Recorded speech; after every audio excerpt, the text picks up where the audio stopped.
येन चराचरं तत्पदं दर्शितं येन तस्मै श्रीगुरवे नमः। अज्ञानातिमिरन्धस्य ज्ञानघ्राणशलाकया चक्षुरुन्मीलितं येन तस्मै श्रीगुरवे नमः। गुरुर्ब्रह्मा गुरुर्विष्णु गुरुर्देवो महेश्वरं गुरुसाक्षात् परब्रह्म तस्मै श्रीगुरवे नमः। स्थावरं जङ्गमं व्याप्तं यत्किञ्चित् सचराचरं तत्पदं दर्शितं येन तस्मै श्रीगुरवे नमः। भवति व्याप्ति यत्सर्वं त्रैलोक्यं सचराचरं तत्पदं दर्शितं येन तस्मै श्रीगुरवे नमः। सर्वश्रुतिशिरोरत्नं विराजितपदाम्बुजा त्रिदन्ताम्बुजसूर्योऽयं तस्मै श्रीगुरवे नमः। चैतन्यशाश्वतः शान्तो व्योमतीतो निरञ्जनः बिन्दुनादकलातीतः तस्मै श्रीगुरवे नमः। ज्ञानशक्तिसमारूढः तत्त्वमाला विभूषितः मुक्तिप्रदाता च तस्मै श्रीगुरवे नमः। अनेकजन्मसङ्प्राप्ता कर्मबन्धविदायिने आत्मज्ञानप्रदानेन तस्मै श्रीगुरवे नमः। शोषणं भवसिन्धोषं ज्ञापनं सारसम्पदः गुरुपादोदकं सम्यक् तस्मै श्रीगुरवे नमः। न गुरुरादिकं तत्त्वं न गुरुरादिकं तपः तत्त्वज्ञानात् परं नास्ति तस्मै श्रीगुरवे नमः।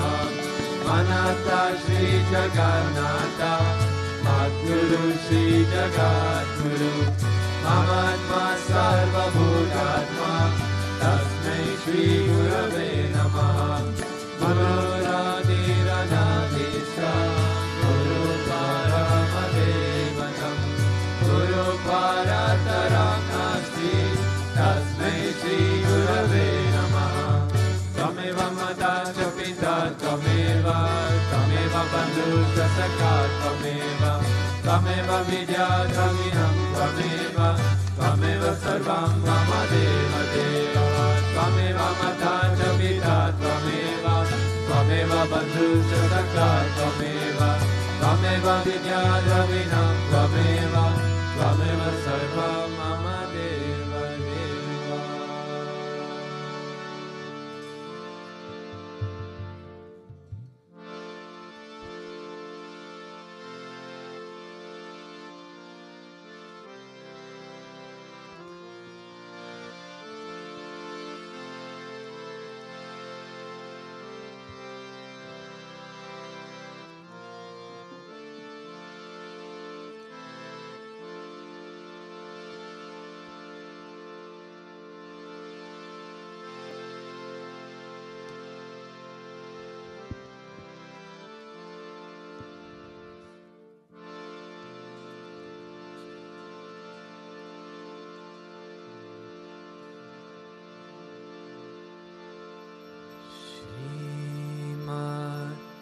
परब्रह्मा गुरुं स्मरामि।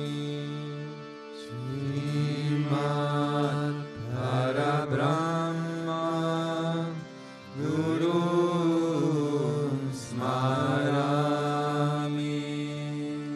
श्रीमद् परब्रह्मा गुरुं स्मरामि।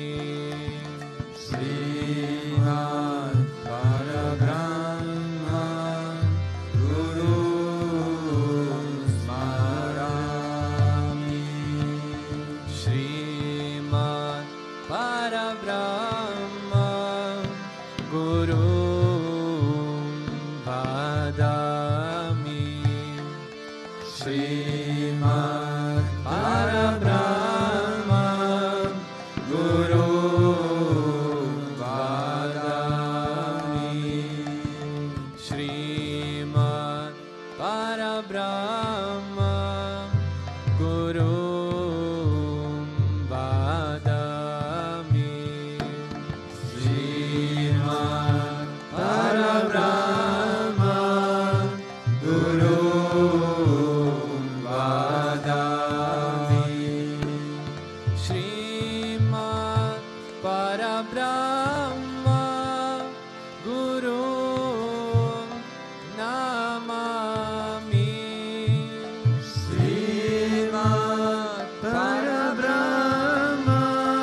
Vishwananda.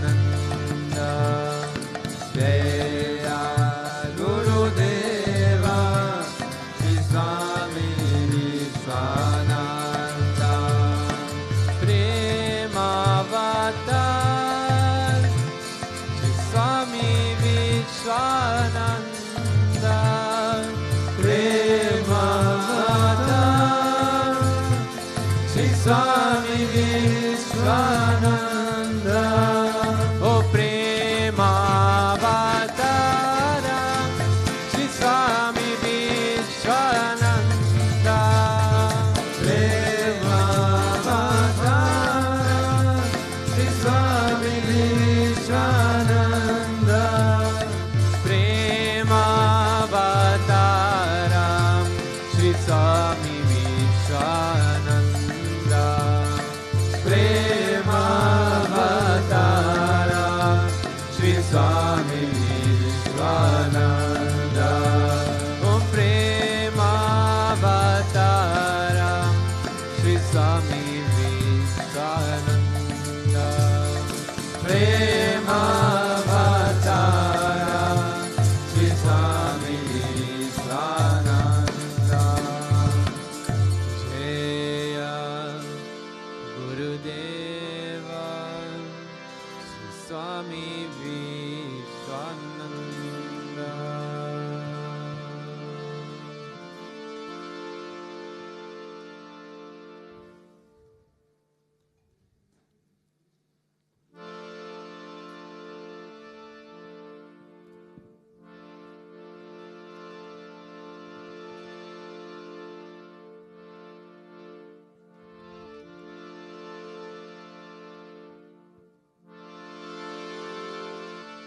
Om Avataraya Shishaya Namaha.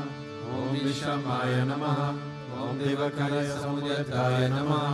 Om Sukshmatanave Namaha. Om Chinmayaya Namaha. Om Gurumurtaye Namaha. Om Sundaraya Namaha. Om Sulokshanaya Namaha. Om Sumukaya Namaha. Om Charuhasaya Namaha. Om Keshavaya Namaha. Om Padmabhujaya Namaha. Om Mandagamanaya Namaha. Om Sharumbharanarine Namaha. Om Ramaya Namaha. Om Mandirastapakaya Namaha. Om Shri Bhutabhrteshwarnath Namaha. Om Untitled Namaha. Om Arpanasvikarakaya Namaha. Om Vishnu Pujakaya Namaha. Om Namo Narayana Mantrapasakaya Namaha. Om Swaramayaya Namaha. Om Madhurakantaya Namaha. Om Krishna Sankirtana Lulupaya Namaha. Om Sutra Priyaya Namaha. Om Mitabhashine Namaha. Om Vagmine Namaha. Om Chitrakala Visharadaya Namaha. Om Vratadharaya Namaha. Om Sadave Namaha. Om Jagapantaya Namaha. Om Sarvalokahitaya Namaha. Om Bhakta Priyaya Namaha. Om Surdaya Namaha. Om Anukulaya Namaha. Om Neyaya Namaha. Om Sudarshanaya Namaha. Om Bhaktavatsalaaya Namaha. Om Premamurtaye Namaha. Om Shubhekshanaya Namaha. Om Pritivardhanaya Namaha. Om Swasvidayakaya Namaha. Om Tarakaya Namaha. Om Anugrahaya Namaha. Om Vardhanaya Namaha. Om Architaya Namaha. Om Artaya Namaha. Om Siddhipradaya Namaha. Om Janardhanaya Namaha. Om Manoharaya Namaha.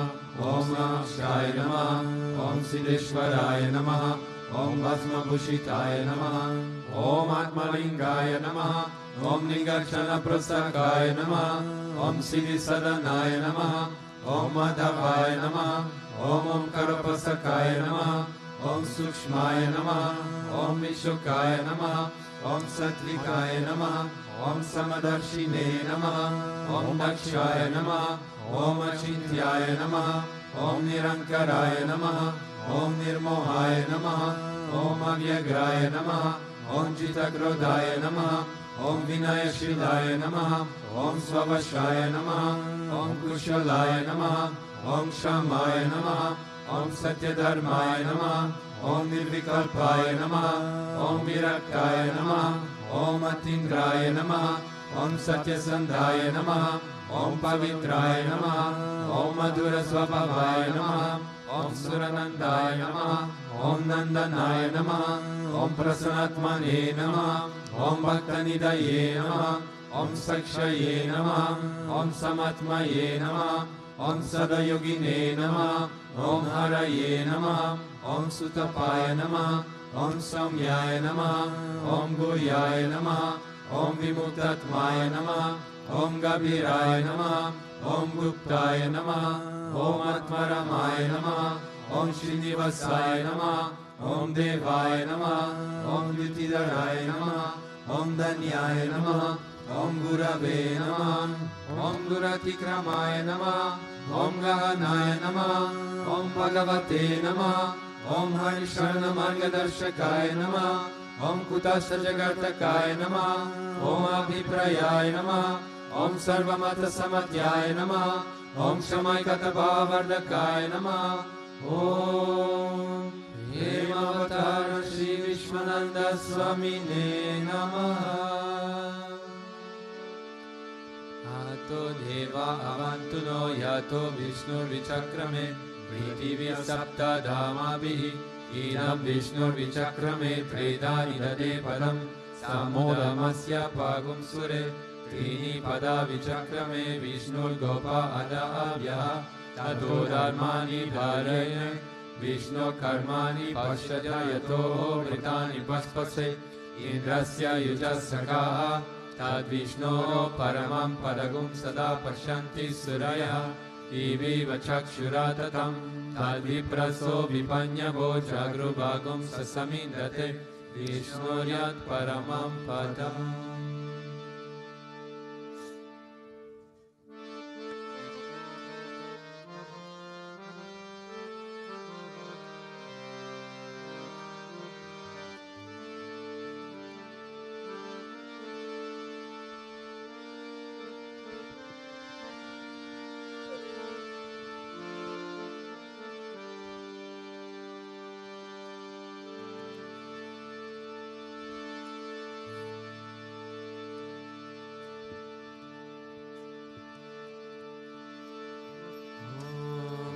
Premavattaraya vidmahe Sadgurudevaya dhimai Tanno Vishwananda prachodayat.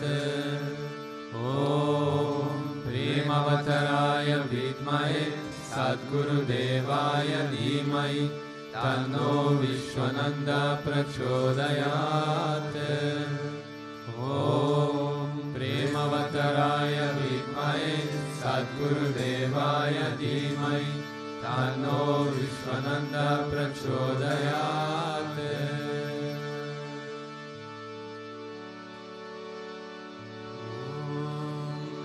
Vakratunda Mahakaya Suryakoti Samaprabha Nirvignam Kurume Deva Sarvakaryeshu Sarvada Sarvakaryeshu Sarvada. Govinda. Om Bhurbhuvassaha Tatsavitur Varenyam Bhargo Devasya Dhimai Yo Yona Prachodaya. Om Bhurbhuvassaha Tatsavitur Varenyam Bhargo Devasya Dhimai Yo Yona Prachodaya. Om Bhurbhuvassaha Tatsavitur Varenyam Bhargo Devasya Dhimai Yo Yona Prachodaya.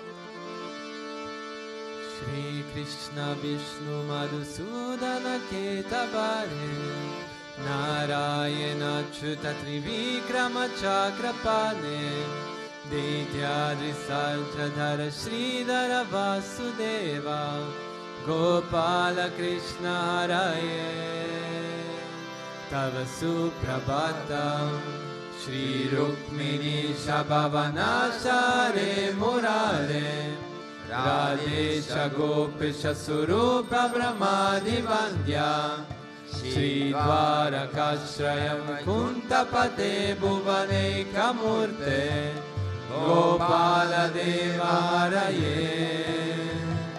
Tava Suprabhatam Meena Krute Kamata Rupa Varaha Murte Devi Kramaya Guane Bruru Rama Rama Shri Rama Krishna Yadunandana Kalki Rupa Gopala Krishna Haraye Tava Suprabhatam Govinda Madhava Mukunda Parat Paresha Damodara Jadharananda Kadhari Shori Go Gopa Gopi Jana Sambrita Dina Bando Gopi Jana Priyare Tava Suprabhatam Chirabdi Shai Bhujagani Patal Pashai Sad Bhaktai Sadana Shai Ramanga Shai Shri Gopa Bama Mrindutal Pasukadi Shai Go Gopa Vallabhare Tava Suprabhatam Shri Kashyapatri Sukhanarada Gautamahi Brahmarshi Sangamani Sangava Bharateshu Ishtanti Deva Tava Darshana Bhagya Hetu Gopala Sekarare Tava Suprabhatam Mandara Jadi Tulasi Dala Malikadyaye Malyani Anjali Pute Samudaharanti Ishtanti Tvat Bhavata Dharatale Munidra Radha Manoharale Tava Suprabhatam Vedatrayam Patati Gotama Kanagurya Gayanti Sadguna Gano Varada Savarga Sankirtayam Pitava Nama Kada Vishesha Shri Narada Dirshaya Tava Suprabhatam Govardhano Dharana Gopa Kishora Gopa Gopi Janamrita Suvesha Bhavati Kota Trilokya Mohana Sumangala Divya Deha Sri Rukmini Chavarada Tava Suprabhatam Sri Vatsachina Charanagata Parijata Bhaktati Vanjana Kripakara Dina Bando Dityanta Gayati Janapriya Divya Rupa Sri Nanda Gopatanaya Tava Suprabhatam Padmaksha Padma Mukha Padmadara Prameya Padmalaya Sarita Padma Nivasa Chori Padmo Bhavati Surasevita Pada Padma Padmadinata Haraye Tava Suprabhatam Brindatale Viharanaya Mahendra Vandya Kandarpadarpa Haratinya Sudesha Rupa Chandrananaya Sida Chandana Litna Deha Govindayala Varale Tava Suprabhatam Shri Nandanandana Yashoda Kumara Dhira Ayangadina Navichona Supushpahara Nilambuda Susharira Rama Vihara Gopala Devaraye Tava Suprabhatam Shri Vaishrijam Bhavati Satya Suganti Bhadra Shri Mitra Vinda Nivasa Prabhu Putre Kadyahe Tishtanti Divya Bhavane Tava Sevanardam Gopi Mana Priyare Tava Suprabhatam Shri Krishna Achyutananta Mukunda Chori Radha Manohara Janardana Chakrapane Namani Divya Munayurna Nishambadanti Brahmi Muhurta Samaye Tava Suprabhatam Shri Krishna Suprabhatam Ye Patanti Advisham Bhuri Kritan Mahapapam Shri Krishna Grahaye Tukam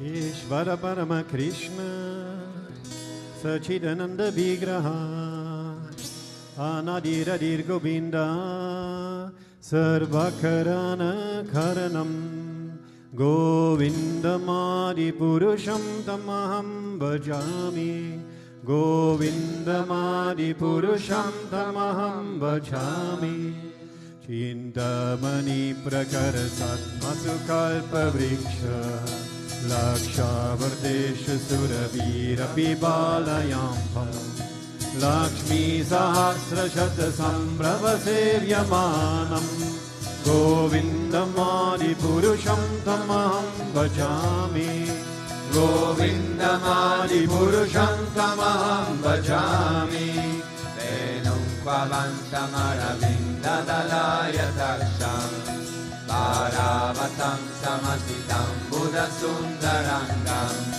Kandarpakoti Kamaniya Vishesha Shobham Govindamadi Purusham Tamaham Bhajami Govindamadi Purusham Tamaham Bhajami Alola Chandra Kalasat Vanamali Vamshi Ratnangadam Pranaya Kelikala Vilasam Shyamantri Bangalalitam Niyata Prakasham Govindamadi Purusham Tamaham Bhajami Govindamadi Purusham Tamaham Bhajami Angani Asya Sakalendriya Vrittimanti Archanti Panti Kalayanti Chiram Jaganti Ananda Chinmaya Sadhujvala Vigrahasya Govindamadi Purusham Tamaham Bhajami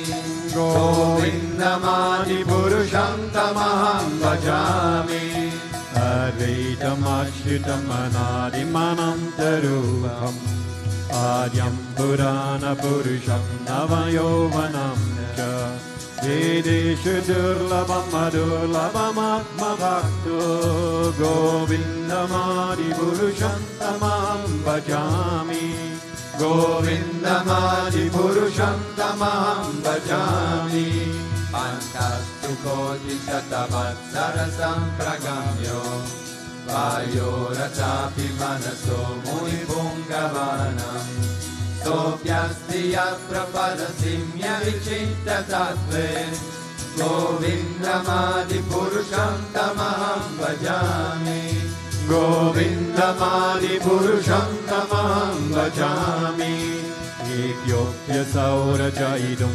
Jagadanda Koti Ya Shaktirasti Jagadandanayam Taha Anantarasta Paramanujayantarastam Govindamadi Purusham Tamaham Bhajami Govindamadi Purusham Tamaham Bhajami Yadvava Bhavita Diyo Manujastateva Samprapya Rupa Mahima Sanayana Bhushaha Sukhteyameva Nigama Pratyutestu Vanti Govindamadi Purusham Tamaham Bhajami Govindamadi Purusham Tamaham Bhajami Ananda Chinmayalasa Pravita Vidavi Savirya Eva Nijaya Rupadaya Kalivi Goloka Eva Nivasatya Kilatma Bhuto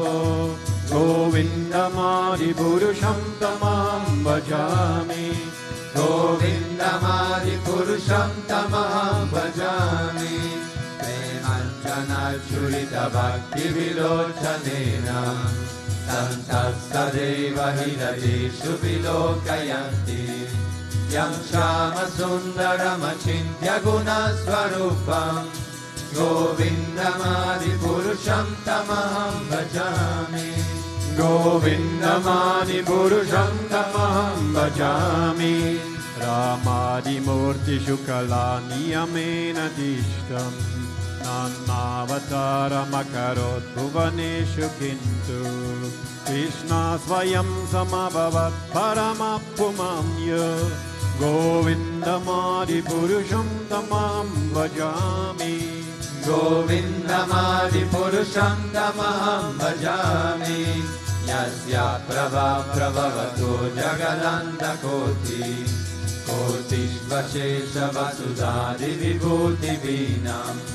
Tad brahmanishkalamanandamashesha bhutam. Govindamadipurusham tamaham bhajami. Govindamadipurusham tamaham bhajami. Maya hi yasya jagadam dashatani sute. Te gunyatat vishaya veda vidhayamana. Sattvaavalambi parasattva vishuddha sattvam. Govindamadipurusham tamaham bhajami. Govindamadipurusham tamaham bhajami. Ananda chinmaya rasatmataya manasu. Ya praninam pratipalam varatam upetya. Leelahitena bhuvadani jayatya dasram. Govindamadipurusham tamaham bhajami. Govindamadipurusham tamaham bhajami. Golokanam ninichanam nitale chatasya. Devi mahesha haridama shuteshu teshu. Tete prabhava nijaya vitayas jayena. Govindamadipurusham tamaham bhajami. Govindamadipurusham tamaham bhajami. Srishti Sthiti Pralaya Sadhana Shakti Rekha. Jayeva yasya bhuvadani vibharti durga. Ichana rupamapi yasya cha chesta chesta. Govindamadipurusham tamaham bhajami. Govindamadipurusham tamaham bhajami. Shiram yatha chadivikara vishesha yoga. Sanjayate nahi tata pritigasti heto. Yashambudam abhitata samubedya karya. Govindamadipurusham tamaham bhajami. Govindamadipurusham tamaham bhajami. Dipashire valida shantaramadyupedya. Dipayate vivita hetu samana dharma.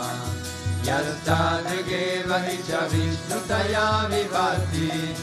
Govindamadipurusham tamaham bhajami.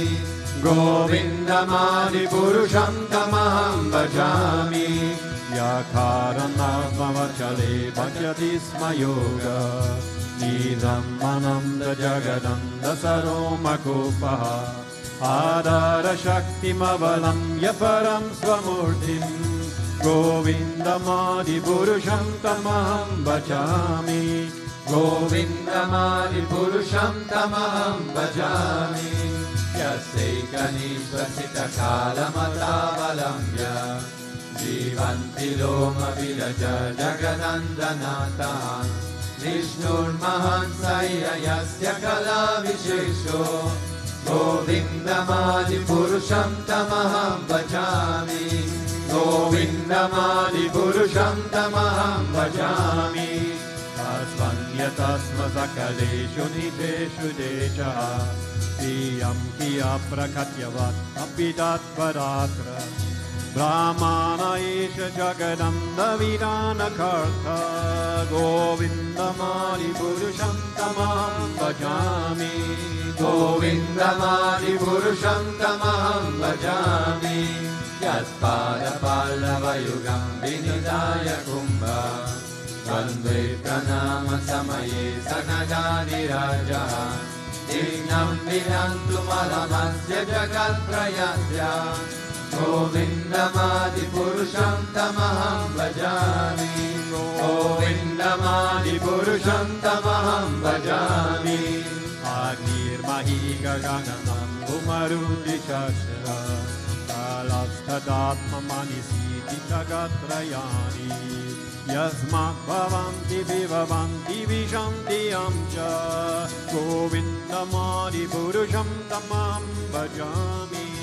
गोविन्दमादिपुरुषं तमहं भजामि यक्षुरेश सविता सकलाग्रहाणां नाच समस्तसुरमूर्तिरशेषतेजः यस्यज्ञया भ्रमति संवृतकालचक्रो गोविन्दमादिपुरुषं तमहं भजामि गोविन्दमादिपुरुषं तमहं भजामि पापनिचया श्रुतयस्तपंसि समारिकीर्तिपदगावरयश्च जीवः यथार्थमात्रविभव प्रकटप्रभाव गोविन्दमादिपुरुषं तमहं भजामि गोविन्दमादिपुरुषं तमहं भजामि यस्मिन्द्रगोपमतवेन्द्रहंसकर्म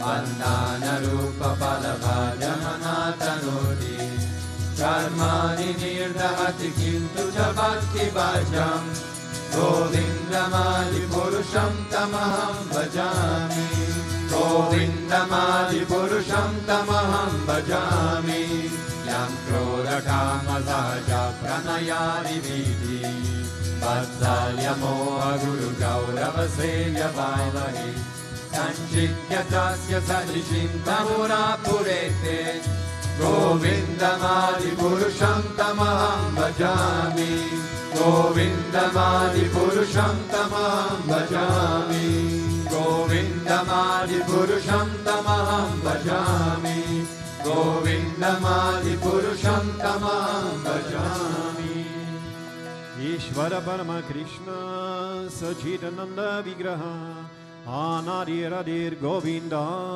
सर्वकरणकरणं गोविन्दमादिपुरुषं तमहं भजामि गोविन्दमादिपुरुषं तमहं भजामि।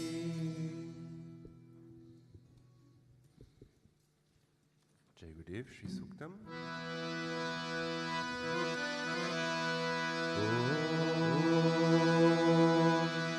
श्रीगुरुभ्यो नमः। हरि ओम्। हिरण्यवर्णां हरिणीं सुवर्णरजतस्रजां चन्द्रामिरन्मयीं लक्ष्मीं जातवेदो महावः तामहावः जातवेदो लक्ष्मीमनपगामिनीं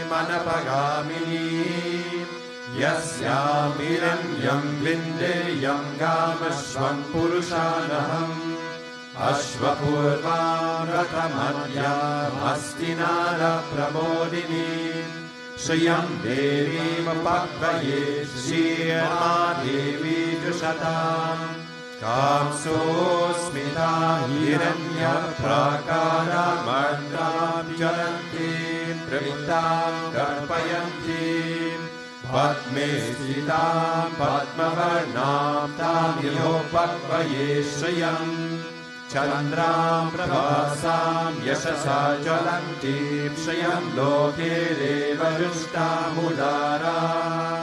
तां पद्मिनीमीं शरणमहं प्रपद्ये लक्ष्मीर्विनश्यतां त्वां वृणे आदित्यवर्णे तपसोऽधिजातो वनस्पतिस्तव वृक्षोत बिल्वः तस्य फलानि तपसानुरन्तु मायान्तरायाश्च वाया अलक्ष्मी उपेतु मां देव सखा कीर्तिश्च मनिना सह प्रादुर्भूतोऽस्मि राष्ट्रेऽस्मिन् कृत्यमृतिं ददातु मे क्षुत्पिपासामलां ज्येष्ठामलक्ष्मीं नाशयाम्यहम् अभूतिमसमृद्धिं च सर्वाण्यरुदमे गृहात् गन्धद्वारां दुरदर्शां नित्यपुष्टां करिष्यिनीम्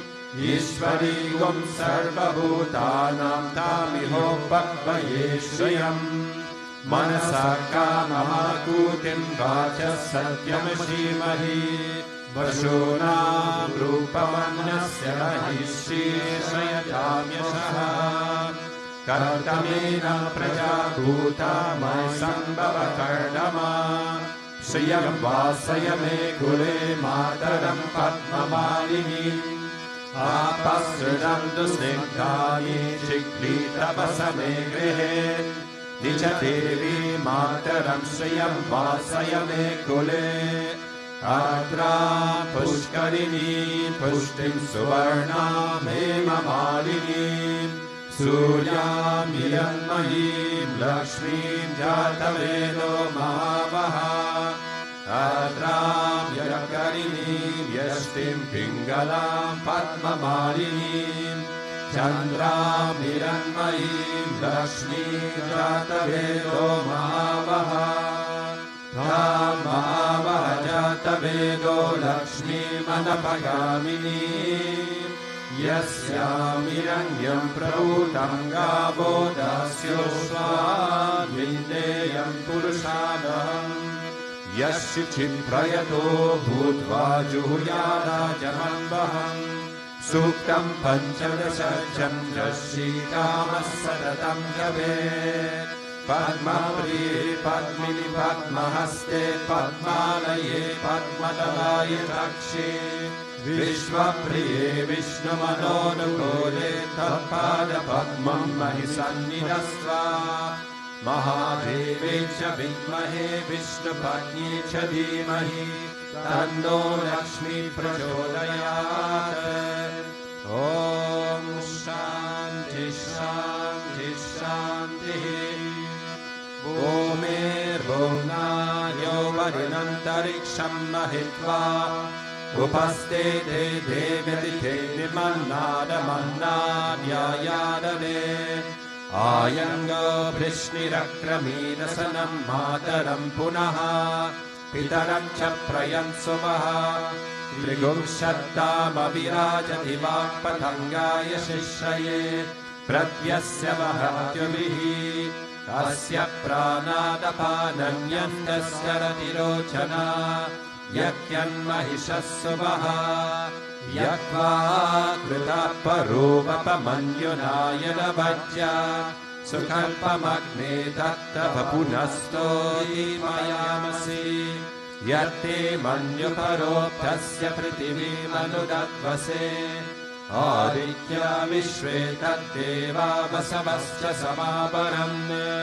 मनोज्योतिर्जुषतामच्छं विच्छिन्नं यज्ञगं समिमं ददातो बृहस्पतिस्तनुतामिमं नो विश्वे देवायमादयन्ताम् मेदिनी देवी वसुन्धरा स्यात् वसुधा देवी वासवी ब्रह्मवच्चसः पितृणागं श्रोत्रं चक्षुर्मनः देवी हिरण्यगर्भिणी देवी प्रसूपरी सदने सत्यायने सीधा समुद्रवती सावित्री नो देवी मायङ्गी महोदरणी महोमितिष्ठा शृङ्गे शृङ्गे यज्ञे यज्ञे विभीषणी इन्द्रपत्नी व्यापिनी सुरसरिया वायुमती जलशयनी श्रियं दाराज सत्यन्दोपरिमेदिनी शोपरिदम्बरिगाय विष्णुपत्नी मही देवी माधवी माधवप्रिया लक्ष्मीः प्रियसखीं देवी नमामच्छत वल्लभाम् धनुधराय विद्महे सर्वसिद्ध्यै च धीमहि तन्नो धरा प्रचोदयात् ॐ शान्ति शान्ति शान्तिः नीलां देवीं शरणमहं प्रपद्ये गृणायि घृतवती सवितरादिपद्ये पयस्वतीरं तिराशानो अस्तु त्रिवांशां विष्णुपत्न्यघोरा शेषान सहसोयामनोता बृहस्पतिर्मातरिष्वोतवायुस्सन्दुवाना वार्ताविनो गृह्णन्तो विष्णुम्भो दिवोधर्नः पृथिव्या अस्येषान जगतो विष्णुपत्नी महादेवे च विद्महे विष्णुपत्न्ये च धीमहि Tanno Nila Prachodayat. Om Shanti Shanti Shanti. Shri Gurubhyo Namaha. Hari Om.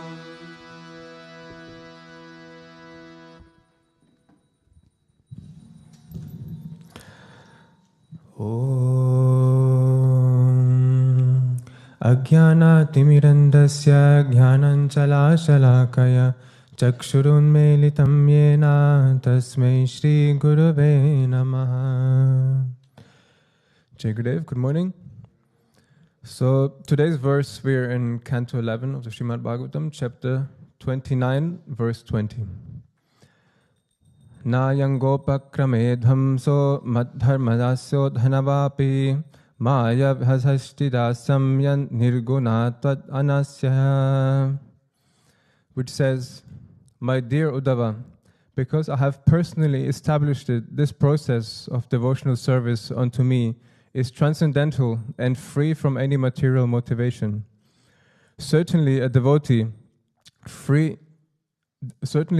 never suffers even the slightest loss, even by adopting this, or especially by adopting this process.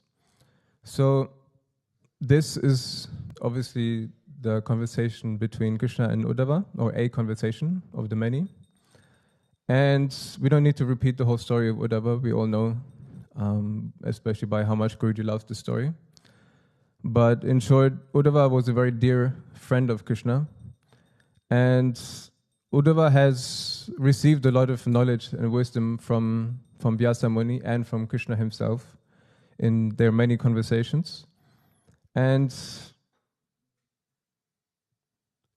in their conversations and their teaching that came out from Krishna, he taught him a lot about devotion and about detachment. And a lot what it says in the verse also about motivation and having the right motivations.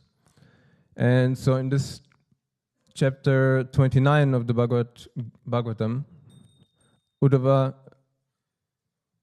asks Krishna, after he has just been explained the whole process of detachment, he asks Krishna, this process is too complicated, give me something easier. And so he asks Krishna to give him something easier, and Krishna describes in this chapter the whole instructions about devotional service and how one should have all actions only for the sake of the Lord. And only by surrendering to the Lord, one can truly reach and attain the divine. And the system that Krishna explains about is obviously Bhakti Yoga. As we know, is the easiest and the fastest way to the Lord, especially in this time and age. And so today's topic is focused around motivation, and it came from a recent conversation we had with Rishi Aditya and some of the other Prabhus about having the right motivation. And we have, in many ways, often this great motivation when we start projects, when we start new sadhanas, when we start new activities and projects that we do. And then after a while, we easily lose this motivation, or from whichever aspect or situations we might lose them, but we often have more motivation in the beginning of a project than towards the end of a project. And I think we can all relate very much to this situation. Doesn't matter if it's about work, if it's about personal achievements, any goal that we have has a motivation.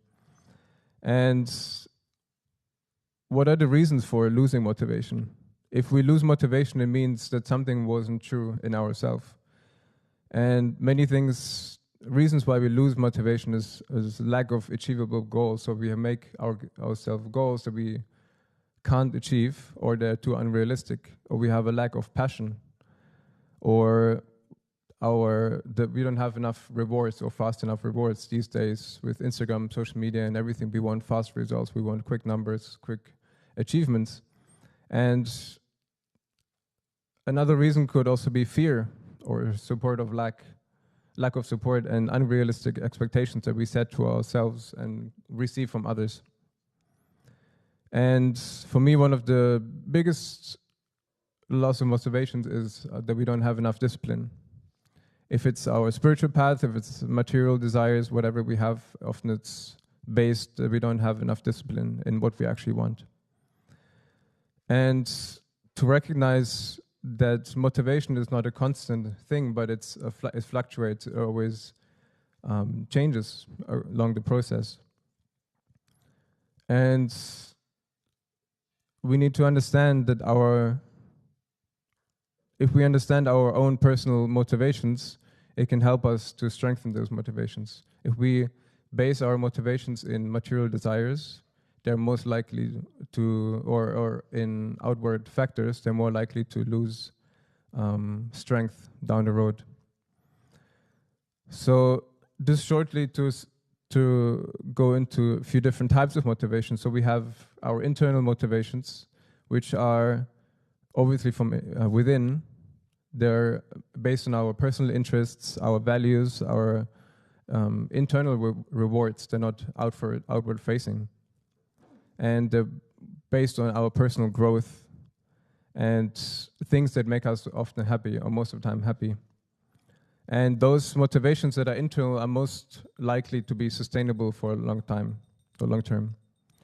Then we have external motivations, which often depend on external factors, on rewards, on pay raises, on recognition, if it's from Guruji or otherwise.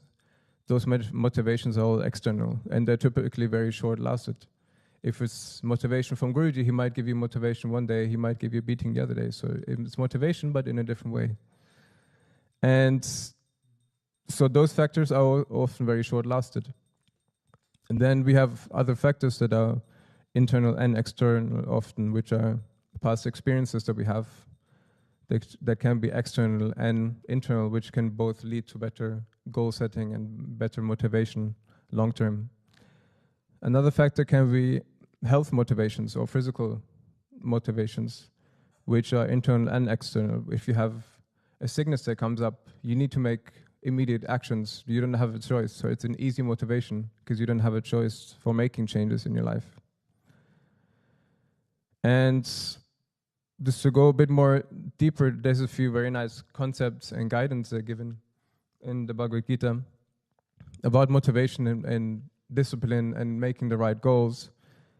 And one of those topics is dharma and duty, and performing the duties and how we perform our duties should be without attachments and to the outcome. Because if we don't have attachments to the outcome, the motivation is not based in those outcomes.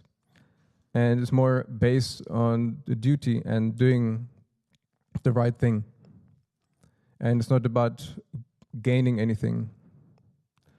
Then the next point mentioned in the Bhagavad Gita is self-realization, and to realize that our ultimate goal and ultimate motivation in our life is to realize the divine, and the motivation and the journey to that should be our spiritual growth, which is again not based in personal gain, but it's about serving the Lord and attaining the divine.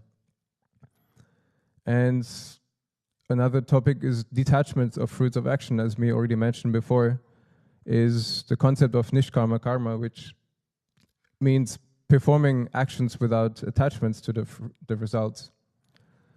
And those motivations are based in self-service and focusing on the divine and on the present moment. Another point Krishna mentions is our determination and our steadfastness on our journey, and how he advises Arjuna in the Gita to be steadfast and to be resolute about his pursuing his goals, and not waver doing his journey, but to be steadfast and have the discipline. And another thing Krishna mentions talks about a lot in the Gita is the different types of yogas. So we have karma yoga, we have jnana yoga, and we have bhakti yoga, which Uddhava talks about in this verse, which he explains here is the highest of the karma yogas. And the next point that Krishna mentions, and Guruji talks about a lot, is mind control. We need to control our mind if we want to pursue on our goals. And to have a controlled mind always allows us to be more focused, to have the right goals, and to have our right determination. And the last thing I wrote down what he mentions here is to be equanimous on our success. So we should be neither happy nor sad if we gain or lose something on our path. We should always be neutral in our emotions and our things that we receive along the journey. So what's very important to take from these is how and where do we root our motivations and our goals. And we should always base our motivations in spiritual nature. And that way we will never be disencouraged, or we will never be disappointed on our path if the goal is higher than ourselves. And one example I always take is from Guruji, because he's basically the best example we can take when it comes to discipline, when it comes to showing us how to achieve goals, to showing us how to be on the spiritual journey.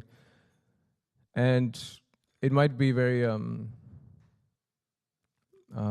let's say, an outward example, but in the beginning of 2020, when Guruji had his diabetes, or started to have officially diabetes, he immediately, first the doctors were telling him he has to take pills, he has to take all kind of medicines to treat it, to live a normal life.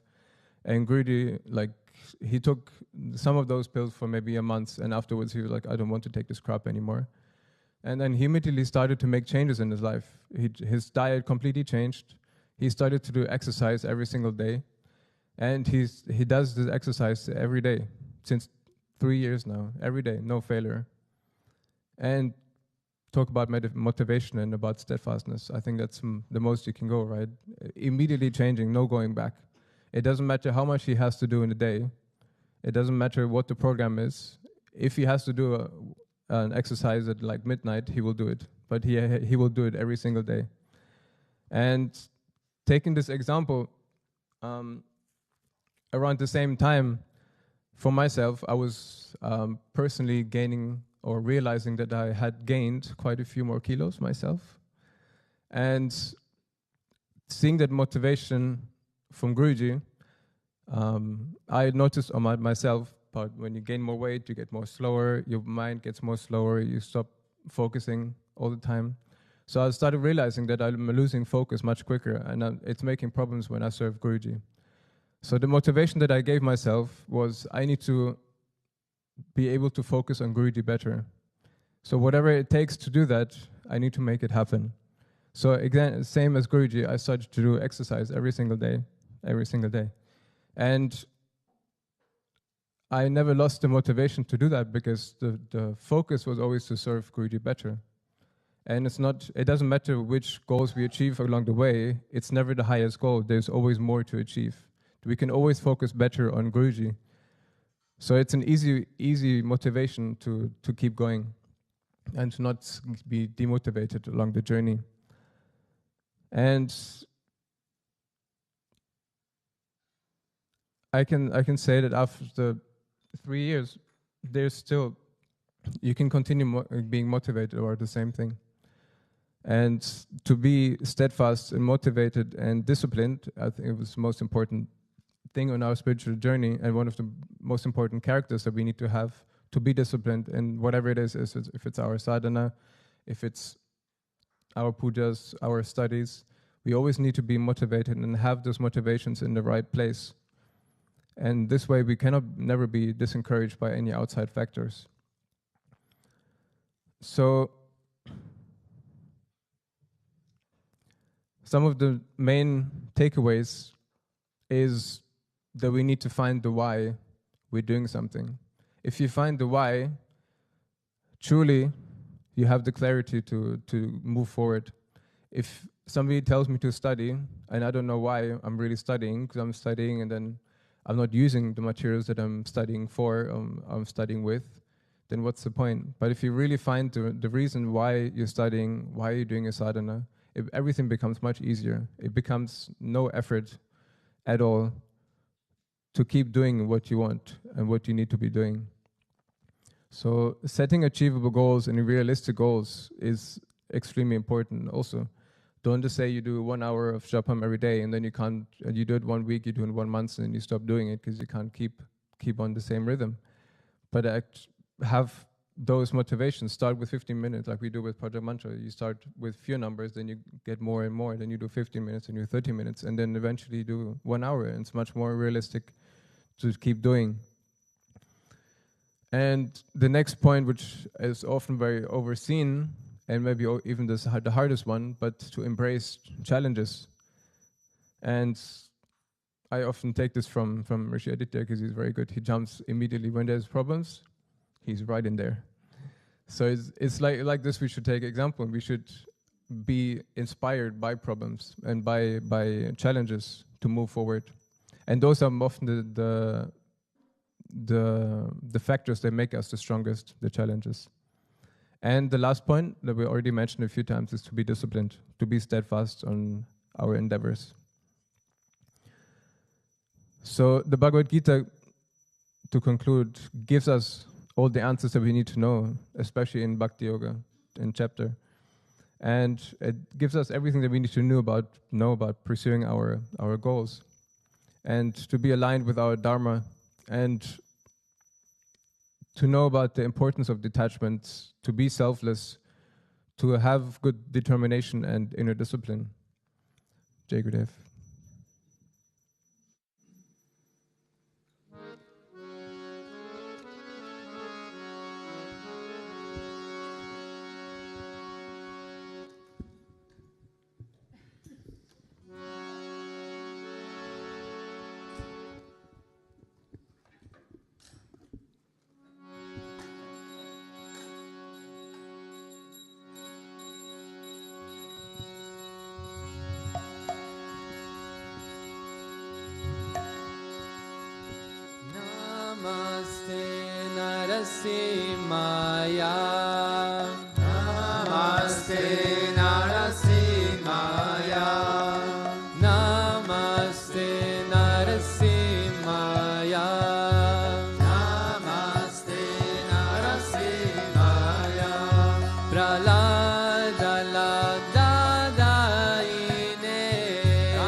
Narasimho, Ridaye Narasimho, Bahir Narasimho, Ridaye Narasimho, Bahir Narasimho, Ridaye Narasimho, Bahir Narasimho, Ridaye Narasimho, Narasimha Madin Sharanam Prapadye, Narasimha Madin Sharanam Prapadye, Narasimha Madin Sharanam Prapadye, Narasimha Madin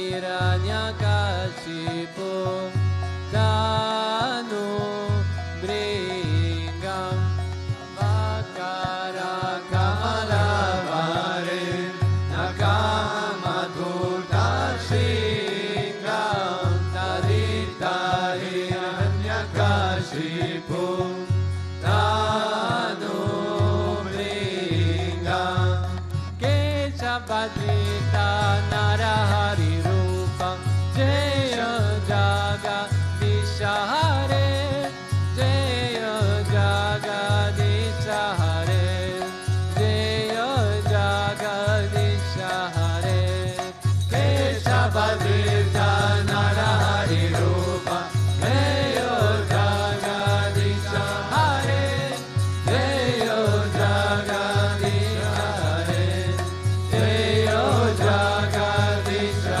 Hare Okay Shabadrita Narahari Rupa Jaya Jagadisha Hare Jaya Jagadisha Hare Jaya Jagadisha Hare Keshavadrita Narahari Rupa Jaya Jagadisha Hare Jaya Jagadisha Hare Jaya Jagadisha Hare Jaya Narsinga Dev Jaya Narsinga Dev Narsinga Dev Jaya Narsinga Dev Narsinga Dev Jaya Narsinga Dev Narsinga Dev Jaya Narsinga Dev Jaya Prahlad Maharaj Jaya Prahlad Maharaj Prahlad Maharaj Jaya Prahlad Maharaj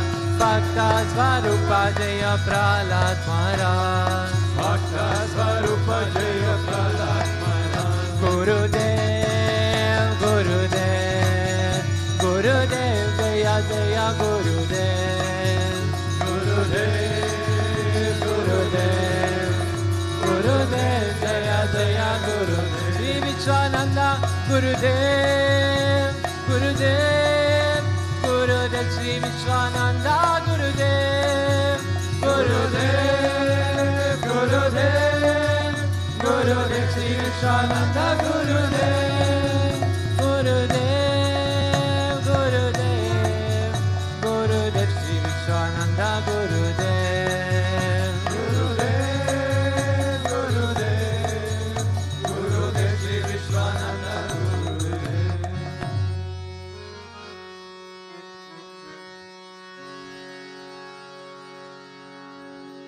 Ramanuja Ramanuja Mangala Mangala Me Yatiraja Ramanuja Mangala Mangala Me Ramanuja Ramanuja Mangala Mangala Me Yatiraja Ramanuja Mangala Mangala Me Yatindraya Karunakaraya Mangala Mangala Me Yatindraya Karunakaraya Mangala Mangala Me Prapati Dharme Karataya Mangala Mangala Me Prapati Dharme Karataya Mangala Mangala Me Ramanuja Ramanuja Mangala Mangala Me Yatiraja Ramanuja Mangala Mangala Me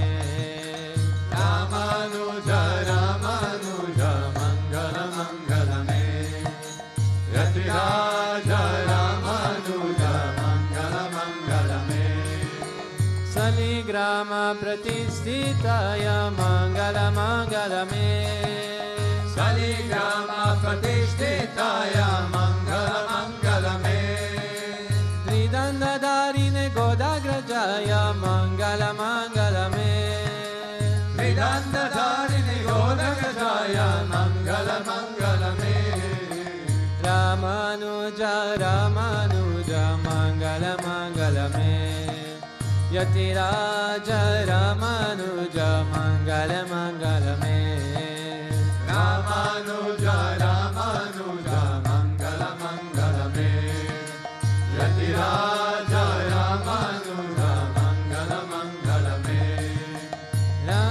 Sakinkari Rataya Mangala Mangala Me Gange Sakinkari Rataya Mangala Mangala Me Mananataya Darine Daraya Mangala Mangala Me Mananataya Darine Daraya Mangala Mangala Me Ramanuja Ramanuja Mangala Mangala Me Yatiraja Ramanuja Mangala Mangala Me Ramanuja Ramanuja Mangala Mangala Me Yatiraja Ramanuja Mangala Mangala Me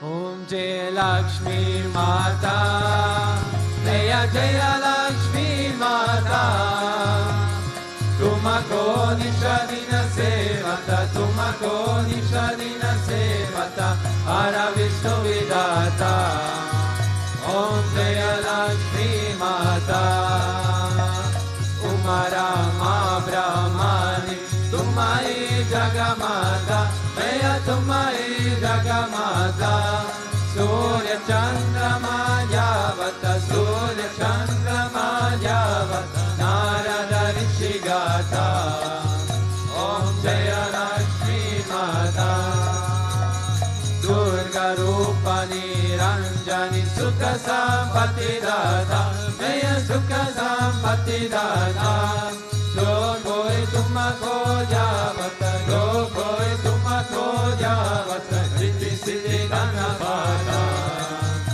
Om Jaya Lakshmi Mata Tumapatara Nivasini Tumahi Ravanata Jaya Tumahi Shubhadata Karma Prabhava Prakashini Karma Prabhava Prakashini Pavani Divitrada Om Jaya Lakshmi Mata Simagaramim Tumaratim Sabasa Gunamata Jaya Sabasa Gunata Sabasam Bhava Ojata Sabasam Bhava Ojata Mananai Kabalata Om Jaya Lakshmi Mata Tuma Bina Yajna Hote Vastrana Koi Pata Jaya Vastrana Koi Pata Kanada Panaka Baba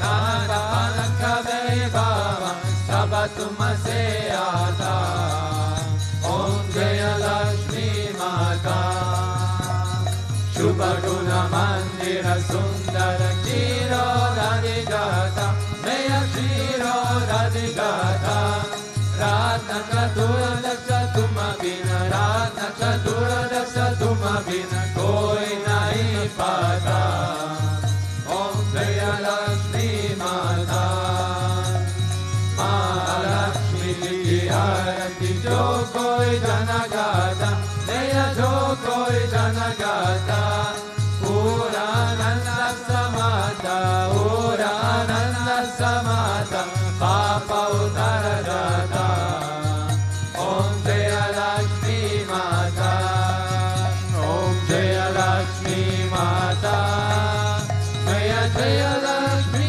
Mata Tumako Nishadina Sevata Tumako Nishadina Sevata Ara Vishnu Vidata Om Jaya Lakshmi Mata Om Jaya Lakshmi Mata Jaya Jaya Lakshmi Mata Tumako Nishadina Sevata Tumako Nishadina Sevata Ara Vishnu Vidata Om Jaya Lakshmi Mata Om Jaya Lakshmi Mata Jaya Jaya Lakshmi Mata Tumako Nishadina Sevata Tumako Nishadina Sevata Ara Vishnu Vidata Om Jaya Lakshmi Mata Om Jaya Lakshmi Mata माता च पिता त्वमेव त्वमेव बन्धुश्च सखा त्वमेव त्वमेव विद्या द्रविणं त्वमेव त्वमेव सर्वं मम देवदेव त्वमेव सर्वं मम देवदेव गोविन्द असतो मा सद्गमय तमसो मा ज्योतिर्गमय मृत्योर्मामृतं गमय ॐ शान्ति शान्ति शान्ति लोकाः समस्ताः सुखिनो भवन्तु लोकाः समस्ताः सुखिनो भवन्तु लोकाः समस्ताः सुखिनो भवन्तु ॐ शान्ति शान्ति शान्ति श्री गुरुभ्यो नमः हरि ओम प्रेम से बोलो श्री लक्ष्मी नारायण भगवान की श्री भूतभृतेश्वरनाथ श्री माँ भगवान की श्री राधा